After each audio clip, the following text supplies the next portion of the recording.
Hello, this is Gary with Ultra Plumbing, and this video is going to explain how to replace a toilet flange. We're going to get right into it. Make sure you stuff something down the flange like a rag or a towel so you don't lose anything down there. Once you stuff something down the drain to protect it, you want to go ahead and cut the top of the flange off. You can see us using a multi-tool here in the video. Another method that some people use is just simply hitting it with a hammer. If you just bang it with a hammer around the perimeter, that'll break it off too, but if you don't feel super confident in doing it that way, you can just cut it off with a multi-tool like we're doing. Once you remove the top piece of the flange, you're ready to move on to the next step. Next, use a multi-tool or a hacksaw or another type of cutting tool to basically cut 2 notches into the hub of the old flange. You want the 2 notches about 1 inch or 2 apart. For this flange, it's a 4x3 flange where it actually glues inside of a 4-inch pipe. So in our case, the hub that's left over is on the inside of the 4-inch pipe here. In some situations, you may have a 3-inch pipe where the flange is actually glued over it. In that case, you'd be cutting notches in the hub of the flange on the outside. But since ours is an inside one, we're cutting notches into the hub on the inside here. But whether your flange glues over the pipe or into the pipe,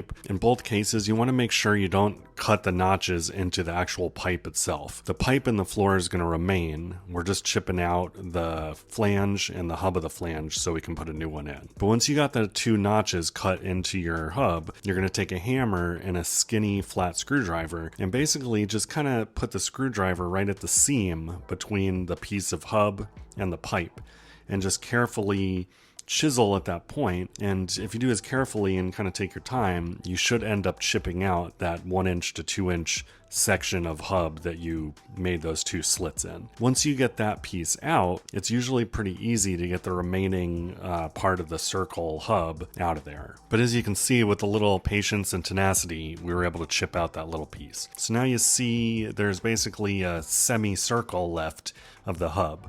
I know it's hard to tell that there's a pipe there where we chipped the piece out, but there is. But you saw all we had to do is do another quick chip with the hammer and screwdriver, and that whole big other piece came out. Now we're going to do one more chip right at the seam between the pipe and the hub, and you're going to see this last C-shaped piece of the hub is going to come out. So now we just completely removed the hub of the old flange, and now we're just left with a 4-inch pipe in the ground. We're just going to like clean it up a little here so you can actually see that there is indeed a 4-inch pipe there in the floor. Once you get all the debris cleaned up, you're ready to move on to the next step.